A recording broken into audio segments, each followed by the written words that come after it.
All right, here we are as movie men. All but one, all but the mysterious Zane have showed up on this hallowed evening to discuss our next venture, our next deep dive. So the next deep dive that we will be embarking on is what we consider perfect movies. Now, as movies men, we're going to be doing a deep dive on movies that we consider to be perfect. Now, I first brought this idea to this group a couple of years ago, I believe. I don't even remember what movie. Okay. I've said it for years, not just to this group, but to roommates, college friends, and the first time this dawned on me was the concept of like a perfect movie was probably the fourth or fifth time I rewatched The Dark Knight, the second movie in that trilogy. And I just kept seeing new things every single rewatch of one of the greatest movies of all time, in my opinion. And there's all like these subtle hidden Easter eggs or nuances or little things that you wouldn't notice seeing it the first time.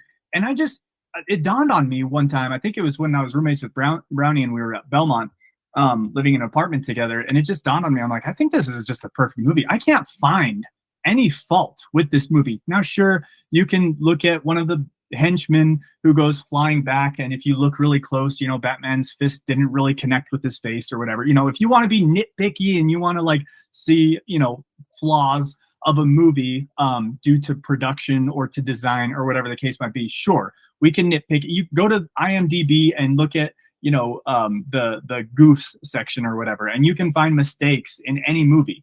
What I consider a perfect movie is disregarding that, like little, clerical errors. Look at the plot, look at the acting, look at the story, look at the cinematography, look at the overarching principles, look at the rewatchability of it. And we'll go through a list that Alan has made here in a minute on what we believe, sort of constitutes a perfect movie. But that's the first time that this concept came to my mind. And I've been using this phrase ever since. So ever since like 2010, I would say, is like, is it a perfect movie? Or I consider this a perfect movie. I can't find any flaws with this movie that aren't like technical flaws. I'm talking about flaws with the acting, flaws with the performance, flaws with the story, plot holes, those types of things. There are perfect movies out there, and it has been like my personal passion since discovering that with The Dark Knight, that I want to find all the perfect movies I possibly can and compile them, put them into some sort of list or some sort of playlist or folder or something, just to have as like my personal perfect movies. Anyway, so this concept then got spread to everyone here in this group, and we've had multiple discussions over Marco Polo in person, talking about different movies, levels of perfection, these types of things, like what constitutes perfection, which again we'll get to here in just a minute. But we decided that for this next deep dive, we just finished our David Fincher deep dive, which was super fun for the most part. We had a couple duds, and that actually, when we were discussing as a group what we wanted to do next, Drew had the idea. He's like, hey, David Fincher deep dive was great, but it sucked that we had to watch some crappy like 2.5 hour movies just to view the whole catalog and have an opinion, which there's pros and cons to both. And so Drew suggested, he's like, what if we just focus on perfect movies, what we would consider perfect movies, and we just deep dive and dissect. And at first I was like, that sounds a little too kumbaya. It sounds a little too, everybody's going to agree and it's just going to be too easy. But then the more we talked about it, the more we came up with this system. So I'm going to describe the system, and then I'm going to shut up for a minute, and I'm going to turn the time over to Alan. But the system of this deep dive for perfect movies, and the deep dive will be the analysis of the movies that we select for this deep dive. The deep dive will actually be to try to discover and agree upon or disagree upon the perfection of a variety of different movies.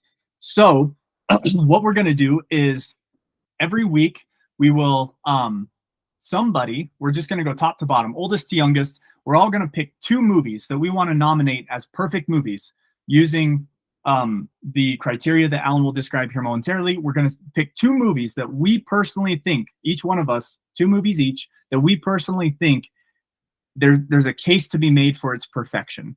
And we're going to bring, so let's just say, this first movie that we're going to be doing will be Justin. Justin's going to pick a movie, which he'll reveal at the end of this discussion tonight. And so next week we will watch that movie, and then our following discussion we will analyze the movie, break it down, compartmentalize what parts we liked, what parts we didn't, why, and Justin will make his case for why he thinks it's perfect. We will either agree or disagree, and it'll just make for a lively conversation after we've watched really good movies. And then at the end of that discussion, the next person in line, so it would be Alan will then announce the movie he wants us to watch for the following week. And we will do that rotation all the way through this entire group until it gets back to Justin, and then he'll pick his second movie, and we'll do it all again. And that's when we're going to wrap this up. So that's the format of this next deep dive segment that we're going to be engaging in. And then one final thing before I turn it over to Alan, and that is what Alan's going to list is like criteria that we've been discussing over the past years, couple of years, as to what we think constitutes a perfect movie. But I want to be cautious because I'm reminded of that scene from Dead Poets Society where Robin Williams' character, he's teaching the class. It's like the first day of class, and he's teaching about poetry, and they're reading in their textbook about what makes a good poem, and they're reading about I think his name was Pritchard or something, and the kid's reading out of the textbook, and Robin Williams is like drawing big graph on the chalkboard, and he's like, if it means something and if it's got prose, then you can dictate like the perfection of a poem or the goodness of a poem based on these different metrics. And you guys remember the scene where Robin Williams was like, after the kid reads this whole section, then he looks at the class, he's like, I want you to rip that page out of your book. Rip it out.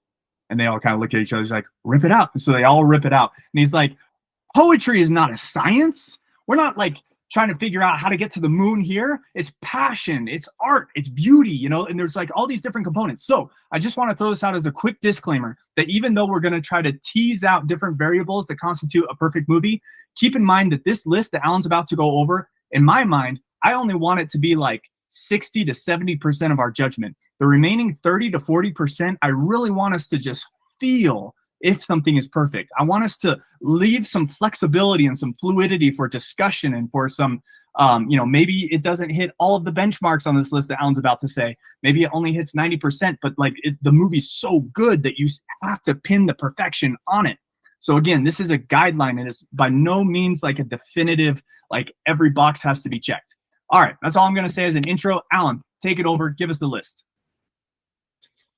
All right. So I totally agree with the sentiment. And this is what I think part of the challenge has been for us as movie men over the last several years, is that it's really hard to come up with something that we could say concretely with certainty that there's an objective way to spell out what is a perfect movie.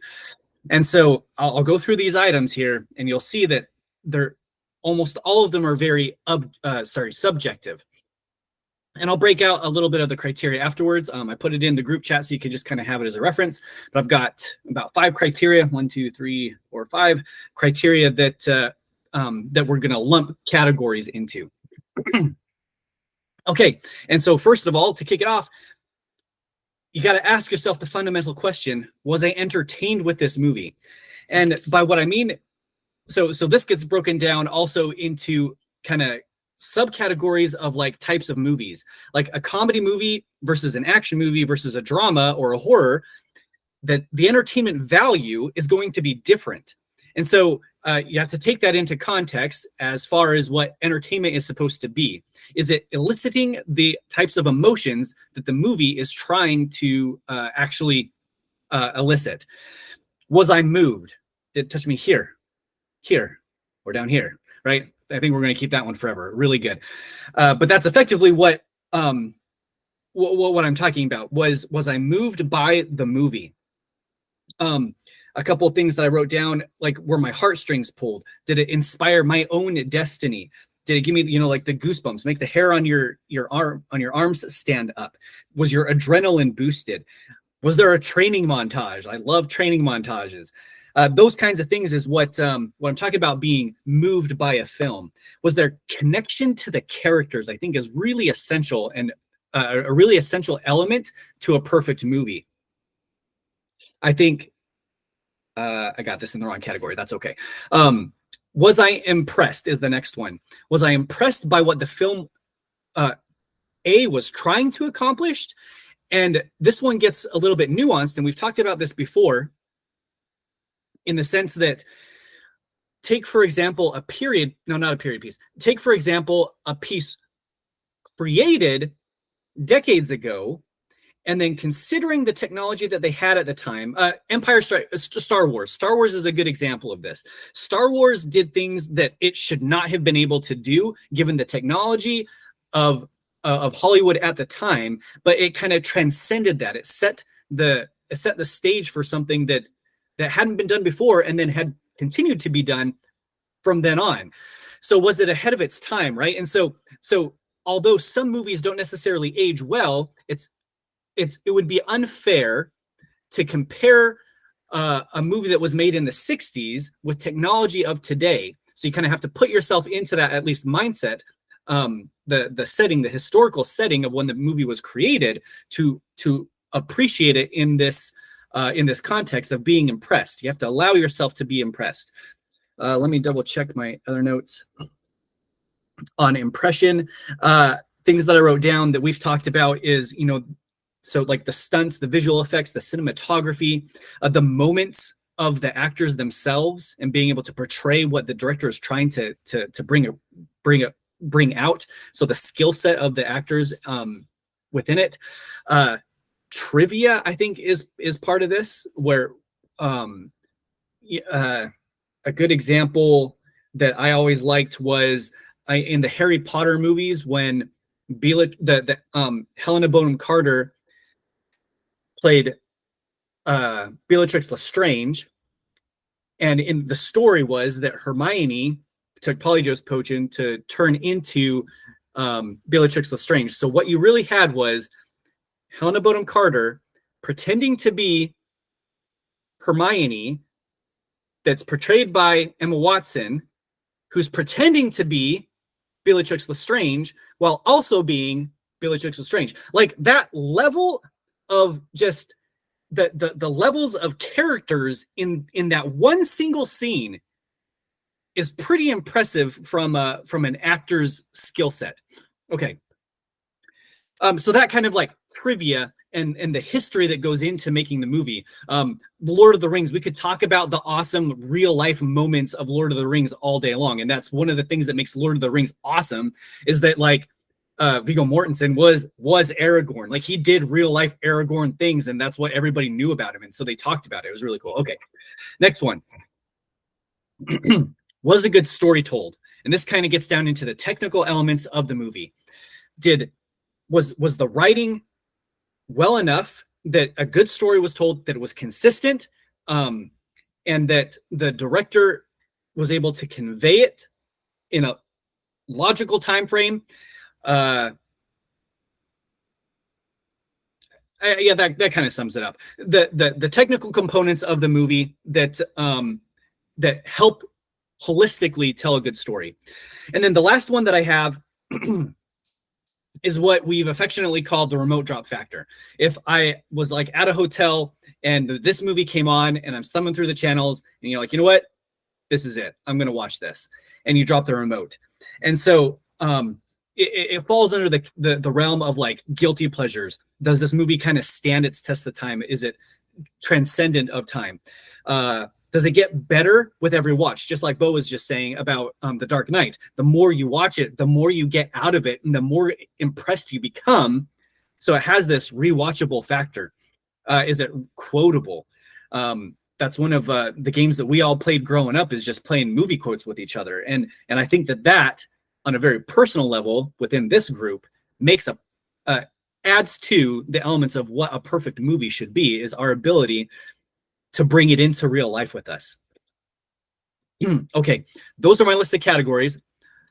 I'm going to, I basically have two categories, and I'm going to separate them here. One is all the positives, everything that I just said. And then I think that there are some negative factors that kind of automatically take me out of this is a perfect movie element.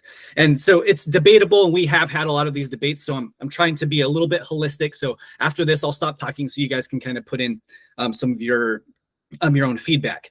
But one of the things that I wrote down with a negative factor for a movie that disqualifies it as a perfect movie is legit annoyance. And part of that falls into like the virtue signaling, like trying to push a really obvious agenda. And just like, like the critical drinker talks about the message, right? Like that kind of typical annoyance, I think, pulls me out of the experience and just makes it not a good movie anymore. And therefore it couldn't be perfect. I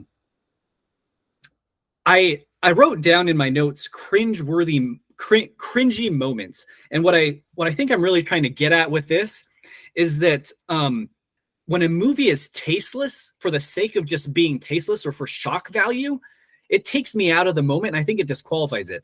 And that's a fine line to walk, because we just got done doing this David Fincher thing. And I think there are really good examples of that happening.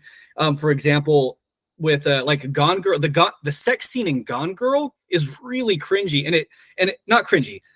It's not tasteful. It's very tasteless, but it drives the story, and it's like a key element of that movie that kind of tips it over the scale, and you're just like, oh my gosh. And so or even Seven is a really good example of this. Those are really hard scenes to watch, but what makes Seven amazing is that you're experiencing that with the characters, and it makes you empathetic towards the characters as they're experiencing it too. And so there is a fine line with going over the top with, with some of the extremes that get put into film just for the for the shock value, because sometimes a movie has to have that shock value in order to get its message and drive the story forward. So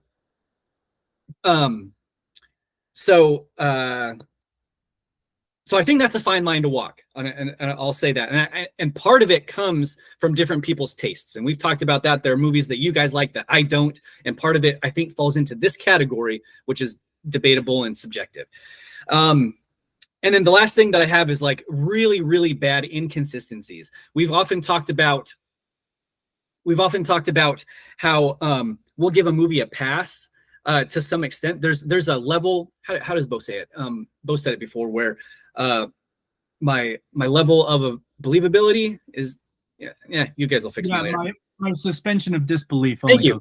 I couldn't think of that. Yeah, suspension of disbelief. Our suspension of disbelief only goes so far, but once or twice to move a story along is forgivable, and it doesn't automatically disqualify it from being a perfect movie, but it does only go so far. And so there are times when it just becomes really inconsistent, and you're just like, I don't even know what's happening anymore. Okay, I've talked a lot. Just to recap here, was I entertained? Was I moved? Was I impressed? Was a good story told?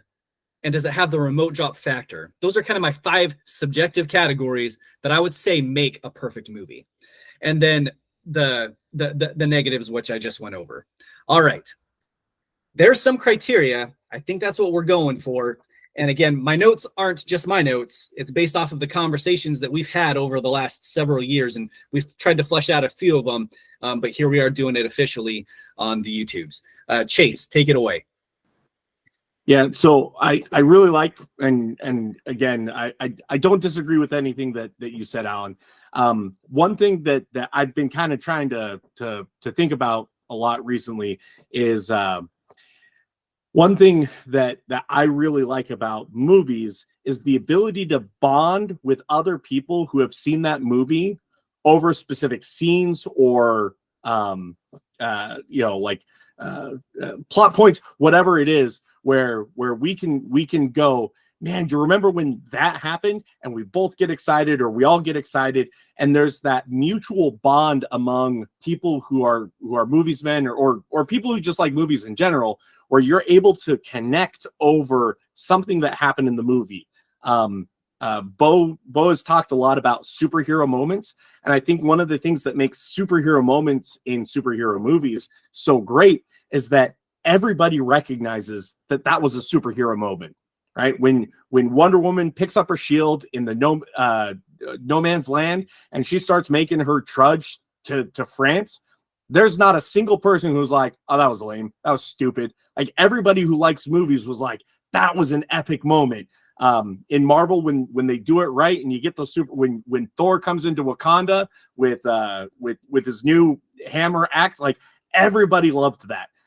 So I think there's something to be said about the ability to bond with other people who have experienced that movie over different factors. And it doesn't have to be positive factors too. I think there can be like negative factors. I know Drew and Callum like horror movies probably more than the rest of us.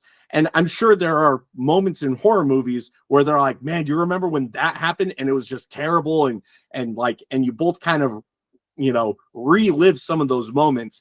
And I think, I think that ties into the impact, but it's a shared impact across like the audience. So anyways, that was just one thing that I've been kind of thinking about. Again, I don't disagree. And I think it's just kind of getting into a finer point of that. Hey, does this movie make me feel something? And I think you could go a step further and go, not only does it make me feel something, but does it create a shared feeling among the audience? So that was kind of my add to this whole conversation. Yeah, I agree. I like all those points. And as we've been chatting, I've been trying to think, just because I mean with movies, the spectrum's just so broad. You have love stories, you have horror, then you have action, and to try to encapsulate all those and not just narrow it down into just an action. And I've been trying to think about the things that I look for in movies, and I narrowed it down to two things that I always look for in movies, and that is the cinematography, and with that, examples of that is camera angles, parts that they're making slow motion, the CGI, how much CGI is used, quality of CGI, and then the next one is dialogue. I think for me, those are the two biggest points in movies where I can notice if somebody got lazy. That's what stands out to me. That's what makes or breaks a movie for me personally is the dialogue and the cinematography. You can tell as soon as somebody got lazy with the way that they filmed something, or with the way two characters were chatting with one another. If things aren't adding up, or if it was very out of character for that person to say that, etc. So those are my two big things. Again, that's really what I look for in movies. Not that, and I think those are two really big factors of what makes a perfect movie for me. All right. Much has been said. So rather than rehash what we've already talked about, I'm going to do a few nuances that are on my list that haven't been discussed yet. Number one, and I guess it's tangential, is rewatchability. Could you watch this movie tomorrow if you saw it today, and would you still be entertained? Is it rewatchable? Is it 2 months? Do I need a year? We talk about like some of the David Fincher movies. Would you watch this one? Yeah, in about 7 years or 3 years or three. Oh, I'd watch that again next week. So rewatchability is a key factor.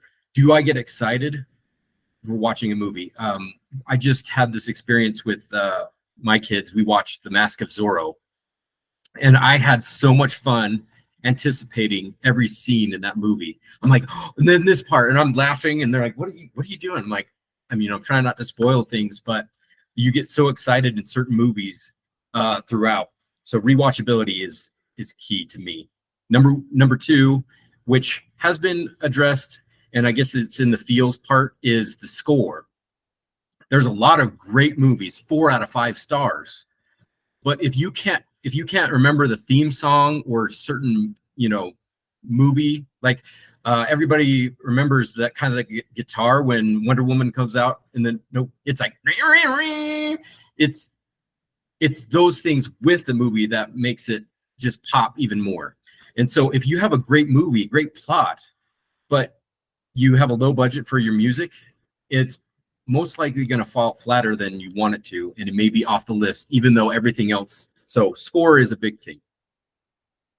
Humor, even in, and it doesn't have to be in every perfect movie, but most perfect movies, even if it's a serious one, will keep you entertained by humor or irony.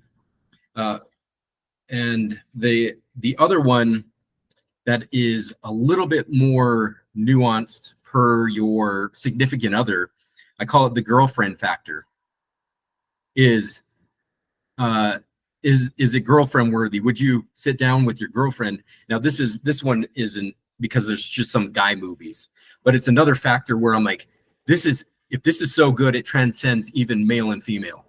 Like there's a few movies on my list that I know Charlotte would hate. And there's a few movies that we both agree, like, that was awesome. And we both can sit down and watch that. So the girlfriend factor is just one of those extra levels where I go, okay, that really is a perfect movie. For example, Top Gun Maverick that came out a few years ago now. Was it 2023? But it was one of the only movies where Charlotte's like, hey, can we see that again? So we saw it in the theater twice. So I always look for that, where it transcends just male and female boundaries. Also, I think kid movies, there can be some perfect movies in the kid form where for all ages, but I can't say we can draw a line. A perfect movie is not made for all ages. So that's one of the negatives. I don't discount that on movies. I've got a few more here, but I'll just leave it with my final big push for a perfect movie is the payoff. And that's kind of the hits you in the feels part, is what they're setting up at the end of the 2 hours or so. Is it is the payoff is the juice worth the squeeze?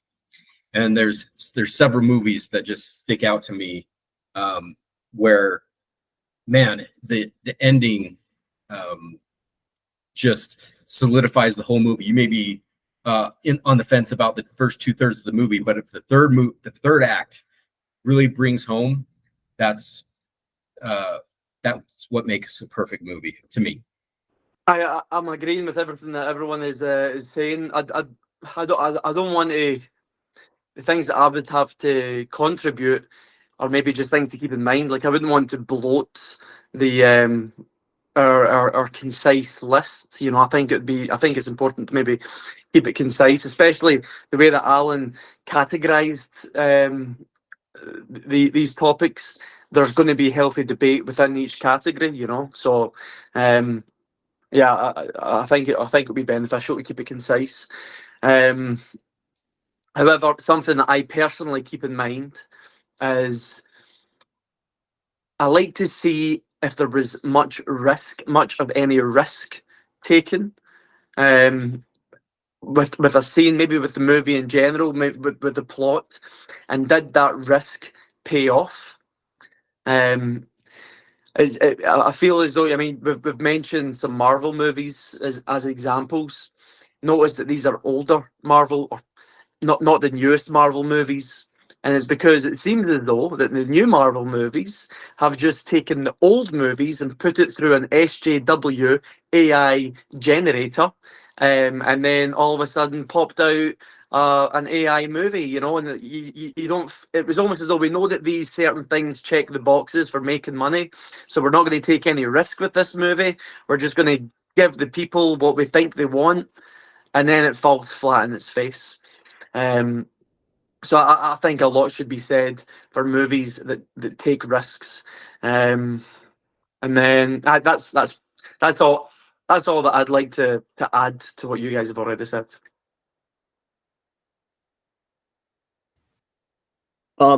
Yeah, I'll add a couple. Mainly, it's just first of all, highly recommend everybody get a mic. I don't know how this sounds. The sound, everybody hear me? I highly recommend. No, $11 on I Amazon. I couldn't quite hear you. The Oh. voice isn't quite picking up. Maybe some beats though. Give Maybe us some beats. How about that? Did that work? No, it didn't work at all. That pop screen is too effective. You should have Anyway. you should have got the $20 one, Drew. I'm cheap. What can I say? Hi, TC 777. Link in bio. Did you get it from Amazon or did you get it from Toomey? Wish. Yeah, it's Wish. You caught me. You caught me. This one doesn't light up like the other ones. What was I gonna say? I liked what everybody said with, and I'm just gonna roll with it. The big ones was I liked what Alan said in the messages where he said trauma bonding with people. The first one that came to mind, and they also said like trivia, or did both say trivia? Either way, trivia, or Chase or Alan. Anyways, whoever said it, the trivia is like, it actually makes movies. I agree, it makes movies better for me. So, for example, Groundhog's Day, super repetitive, is like really hard to watch. Like, if anybody's like, "Do you want to watch Groundhog's Day?" It's like, yeah, I know it's a good movie, but man, it just feels like a 4-hour movie in a 90-minute movie or however long it is.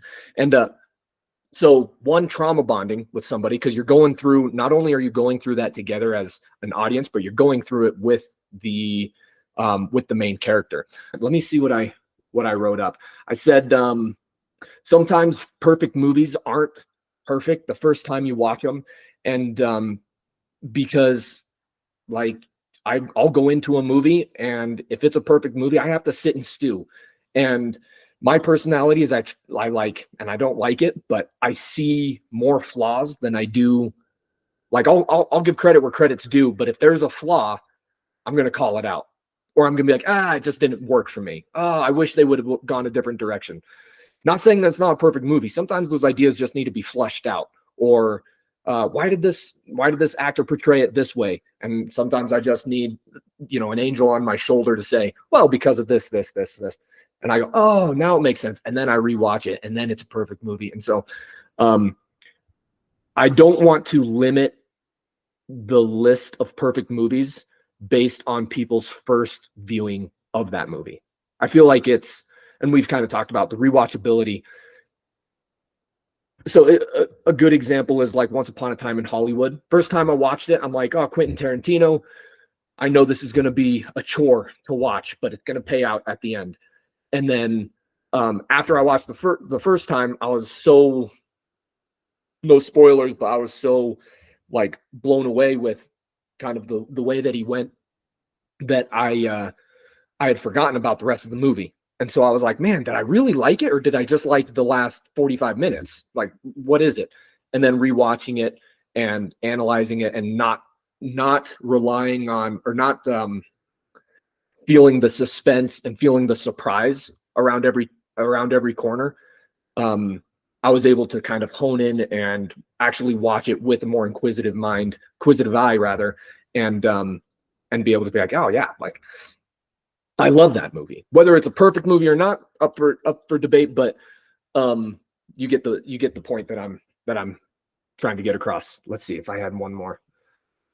No, the frustrations. Yeah, that's it for me. And those don't have to be like on the list, but kind of like what Alan was talking about when he was when Bo was kind of describing it, is just because it doesn't have one of those items doesn't mean that it's disqualified from being a perfect movie. And so I'm excited. I'm excited to hear what the first movie is to watch, and get this thing kicked off. Couple thoughts before I turn over to Justin for a final word with the movie announcement and the final word. Real quick, what Drew just said reminded me of something else as well. And again, this is not non-measurable, but throughout my life, as we weren't allowed to watch movies as kids, so when we were able to watch movies, it was like such a treat and such a surprise. And we'd go back to our bedrooms as brothers and just talk about them all night and all day, and we'd try to requote and memorize. Like, maybe that's just a part of my upbringing, and many of you, I'm sure, I know my brothers, but I'm sure we weren't unique in that. but that makes movies so much better when you are like excited about them before and after, and you talk about them and discuss. So I appreciate you pointing that out, Drew. Couple things I wanted to add as you guys were talking. I just made a couple notes. Pushing an agenda is so annoying. Alan pointed this out. But I would throw in a caveat that if it propels the story, if it's important to the story, I actually don't mind at all. And there are plenty of movies that I don't agree with politically or socially or religiously or otherwise that I've found a lot of enjoyment watching because those agenda points actually propel the story, even though I disagree with them. So one caveat there. But yeah, if it's just pandering to pander, I mean, we talked about freaking the newest Doctor Strange movie was awful in that with the whole Chinese. We don't have to get into all that. But anyway, editing it for Chinese audiences, but not for American audiences. It's just that all that bullcrap. One thing I wanted to mention that Brownie was talking about that kind of triggered a thought as well, where he's talking about cinematography and dialogue. One thing that I absolutely love, I love that as well, cinematography and dialogue. What I don't love is exposition dialogue. And that goes kind of in the same vein that Brownie was talking about. I coined a term that we've used in previous episodes describing different things, but I think that this term is so important. And this term came to me, it came to my mind when I was watching Game of Thrones, not a movie, a TV show, obviously. But I remember the scene, those of you who've seen Game of Thrones know the scene I'm talking about, when Arya goes through this whole story arc of like learning how to fight and learning how to be a spy and all these things. And eventually she becomes blind, right? And so she has to do all this training and all this stuff blind. And honestly, the show kind of drags. And I remember watching it for the first time. I'm like, okay, let's go on to the next story. I'm not interested in Arya right now. I want to go to somebody else. But there's a payoff in that story arc. And everybody who's watched Game of Thrones knows what I'm talking about, where she gets her eyesight back. She's being hunted by this girl, and they're in the, and this girl's hunting her, and Arya leads her into this dark tunnel where there is no light. And the chick follows her, and without a single word of dialogue, like the candle goes out and Arya kills this girl who's hunting her. Why? Because you as an audience member were along for the ride, and you know that Arya was training to fight blind. So she knew that when she's like beat up and limping and she knows she can't win the fight fair and square, so she leads the girl to a dark tunnel where she now has the advantage. And there wasn't a single, like, I was waiting for it and it never happened. I was waiting for Arya to be like, but what you don't understand is I've trained to fight blind. Like, that would have ruined the scene. Another example is, and so like, you as an audience member who went along with this journey, you don't have to be told, you know what's going on, and it's so satisfying, it's so rich. One more example, and then I'll move on. Return of the Jedi. The original version was so good. The original version was so good when Luke is on the floor screaming in agony, being electrocuted to death by the evil Emperor Palpatine. And he's screaming, and then he pleads for his father to help. He's like, "Father, please!" And he's done. It's over. And he and Vader had just had a lightsaber fight. He chopped off Vader's hand. Vader has every right, nay, an obligation to watch Luke die on the floor because he was fighting him in a lightsaber battle. Luke chopped off his hand, and Vader should be angry. He's like the dark Sith, but you see this look through his helmet. And Callum, you don't know what I'm talking about because you've only seen the latest version, but the original version of Return of the Jedi, Vader doesn't say a word. You can see the emotion through his helmet somehow. Like the electric, like the blue is reflecting in his eyes, and Vader, you see him look to the Emperor and look at Luke, look at the Emperor and look at Luke. And then you see him go, and he does like this like nod motion, like I'm ending this right now. And he picks up the Emperor and not a word was spoken. And then George Lucas had to freaking mess the whole thing up and be like, no, like Vader yells this no that just ruins the scene. But the original was such a masterpiece. It was like, and so anyway, all this is just to say the story of Arya, the story of Vader, the term I coined is called implied intelligence. And I cannot stress how much I love when movies and TV shows just assume I'm not an idiot. They assume that me as an audience member doesn't need to hear Darth Vader yell, no, to know that he had a change of heart. You didn't need that. Like, I am intelligent enough to read the body language of Vader as he's deciding what to do, and then he makes the decision and he saves the day. Like, gosh, I love implied intelligence. So throw that on the list, Alan. Again, not all movies have this, but that is a term I coined because I respect it so much. I love when directors respect their audiences enough to assume we're intelligent. They don't cater to the lowest common denominator of intelligence, and I love that. One final thing, and then I'll turn it to Chase and then Alan. And that is, what was it? Who said girlfriend factor? Was that Justin? I think that was Justin. What? Just to add on to that, you know a movie's good. I wouldn't say it's perfect, but you know a movie's good if somebody's like, "Hey, do you want to watch, Sherlock Holmes?" And you're like, "I just watched that a couple months ago," and then they're like, "Lucy hasn't seen it yet," and you're like, "Oh, yeah, throw it on." There's something about a movie that's so good, but somebody else in the room hasn't seen it yet. I am always down.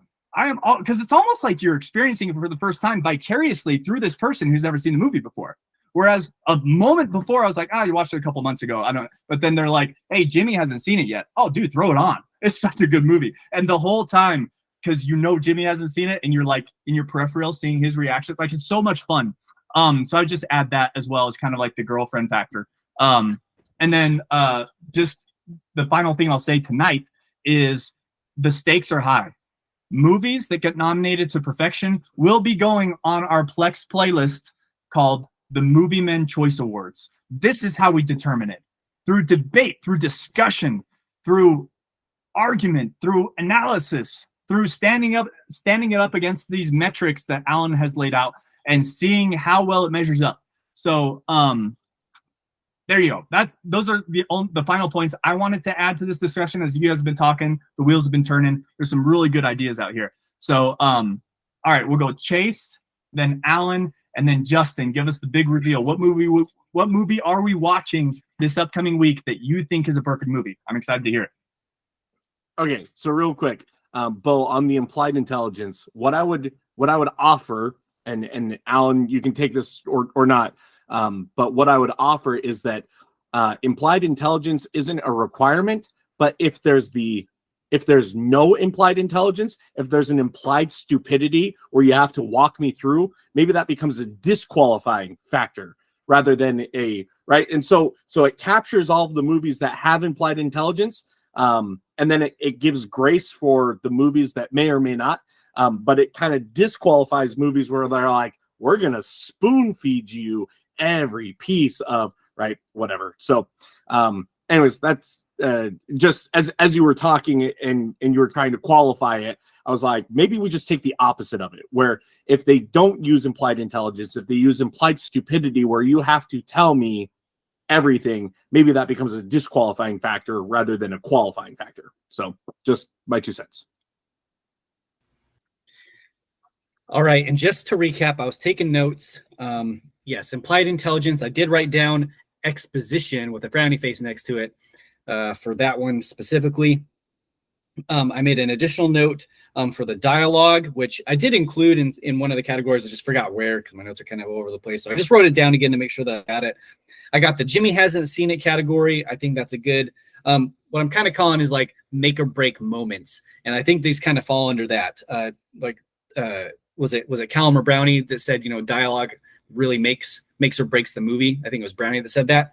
And the Jimmy hasn't seen it moment, the payoff, did they take a risk? Which I know we did talk about, but I added it into this category too. What Drew said about the possibility of needing a rewatch in order to fully appreciate the film. I think that's a very interesting component that'll go into the debate, I'm sure. And then I wrote down trauma bonding from a viewer's perspective. I think that was a really great point that Chase made, and Bo kind of captured on it. As brothers growing up, we had those trauma bonding experiences where we'd watch a movie and then just get to talk about it for days on end. And it surprised me. It legitimately surprised me when I got married. No, I don't think I was married yet. I think it was when Becky and I were dating and we went and saw a movie, and then she didn't want to talk about that movie for hours on end afterwards. And I was like, Am I the weirdo? Anyway, all right. So I took notes off of what you guys were saying. Looking forward to it, and I'll put them up in an email so we can kind of have them, and everybody can kind of take a look as we get into the next one, so you can kind of rate whatever movie we're about to find out from Justin. All right, boys. I put up some years. So I wanted to do a few things here on the first one. I was thinking, do we swing for the fences or do we softball this? You know, we're doing an easy one or a difficult one first? And so I have some easy ones and some tough ones in the comments. You guys, actually, 1995 one is one of the lowest rated on IMDb as a perfect movie. And I'm like, boy, such a high bar to hurdle over for the first one, but we might do that. But here's my criteria. Number one, I did not want a trilogy as a perfect movie, because to me, you have to binge that over a weekend or you're sick. And even though it's a perfect movie or a perfect trilogy, it's more than just a 2-hour movie. And so for these fringe ones, I didn't want to do something that was part of a series or a trilogy. So there's some great movies on my list. Mission Impossible, Ghost Protocol is probably one of my top 5 movies of all time, but it's part of a series. So was Fallout. So was a few other and some elements, and we can have a whole different Mission Impossible discovery. Also, Top Gun Maverick, which has been mentioned, is part of a series, so I wasn't going to do that. Hellboy 2, which I really like, is also out. Here's what you missed out on. The Fugitive was definitely going to be my number one, because Bo doesn't think it is, and I think it's definitely worth debating later on.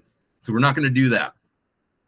But just so you know, for the record, on IMDb, The Fugitive, let me find it here, has a 96% critical acclaim and an 89% audience score. The Fugitive is a perfect movie. We can debate about the nuances later. Okay, so that was too much of a slam dunk for me. The 3 movies, and I think I'm going to do this. The 3 movies in 2010. 2010 was a great year for movies. Here's the 3 movies that we're not going to do. The A-Team with Liam Neeson and Bradley Cooper in 2010 was a great movie. Red, Retired Extremely Dangerous, was also on my list, like a short list.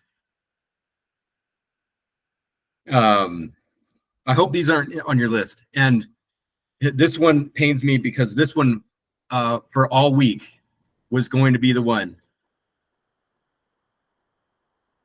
The Prince of Persia, which has a terrible rating, but it is one of the greatest underrated movies of all time because it has a great payoff, great score, great acting, great special effects, great special stunts and everything. We missed out on that one. So it's come down. Oh, and 1987, Bo, Masters of the Universe is indeed a perfect movie, but we're not doing that one. So I leave it to you, gentlemen. 1995 or 1967. Now, the 1967 one is a World War II movie, and the 1995 one is an old legend. So, what do you guys decide? Do you want oldie but goodie, or something? Well, relatively, half of you are born in 1995-ish. What say you? I say let's do 95. But before you go on, fun fact: I have Justin's copy of Prince of Persia on DVD in a box in my garage somewhere. You're never getting it back, but I know I've seen it within the past 5 years. So just so you know, I apologize. If you really want it, I'll buy you another one. But Chase can throw it up on Plex, and it'll be immortal there. Let's do 95 though. Give us your 95 pick. Let's go. Okay. So you almost got The Dirty Dozen, which is a classic World War II movie, one of the greatest movies of all time. But instead, you get the second most underrated perfect movie. It has a great villain who talks with his mouth full and eats food and he's gross. He's got an awesome sword. It has a table. It's not a square table. It's a round table. It has sword fighting. It has an oubliette. It is The First Night. Richard Gere, Sean Connery. Gentlemen, you have 2 weeks. That is the best news I've heard all night. Drew and I were literally talking 2 days ago at Lake Powell about how we need to rewatch that movie because it's a great classic. Excellent choice, Justin. That's awesome. What a great excuse to watch it. What a great excuse to pull my wife into a good medieval Richard Gere movie.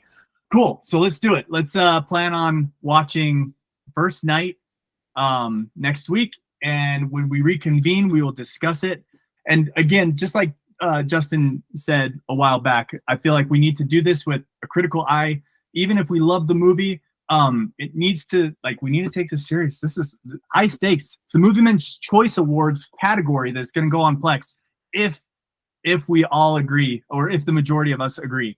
That's another thing I forgot to say in the intro is it's just going to be a majority rules. It doesn't have to be unanimous. If it was 4-4, then the tie goes to the person that presented the movie. Exactly. Tie 5-3, obviously, but if it's 3-5, tough luck. Exactly. Yep. So I wanted to make that clear. And yeah, good point. The tie goes to perfection. So that being said, we will end this episode tonight. We will reconvene in 2 weeks after having seen The First Night. So stoked to hear what you guys think and to dive into this one with you, brethren. So with that, I'll go ahead and sign off. Have a good night, and we'll talk in 2 weeks. All right. This segment brought to you by Mountain Dew. That's different. Because Liquid Death was like an hour ago. Snooze, you lose. Liquid Death. Hey, gents.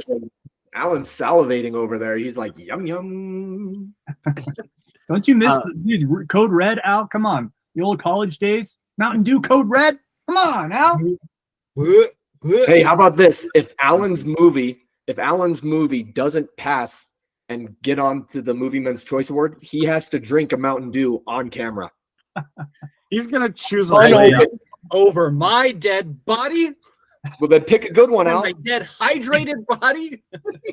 Al's gonna be like Braveheart. I'm not drinking Mountain Dew. Just a layup of a. I'm voting no on whatever Alan says, no matter what. And just so you guys are aware, I went over 300 movies. No joke. I have a spreadsheet here, and I went through all these movies with a fine-tooth comb. I have a whole separate 12, 15 movies for my second one. I have no idea. It is not easy. It is not an easy task. All I say is prepare in advance. Alan, you have like 2 weeks, 3 weeks to prepare. Start now, because it is not as easy as to narrow it down. Dude, I've been losing sleep over this for the past few days, thinking about what my movies are going to be. There's so many to choose from. So yeah, totally get it. So real quick, because I know Alan, Bo, and Justin are older than me, but I don't know where Callum and Brownie fit in our aging. I think Callum's younger than me. Kids, I am nowhere near you. I'm ancient. I'm like 35. I'll see you next week. So Brownie, what year were you born? 89. Okay, so I'm older than you. So it's gonna go Justin, Alan, Bo, me, Brownie, Callum. Yeah. Drew and Callum. Yeah. Callum's the baby. Okay. All Man, right, gents. I need to start using anti-wrinkle moisturizer or something like that. You think you're younger than me? Look at that facial hair, Chase. Dude, it's the kids in the travel, Callum. You gotta cool off with all the traveling. Exactly. All right, have a good night, guys. Bye. Cheers. Okay. First night's downloading. I'll have it up tomorrow. So, okay. Good night, boys. Awesome. Indeed. Later, boys. Love you. Good night.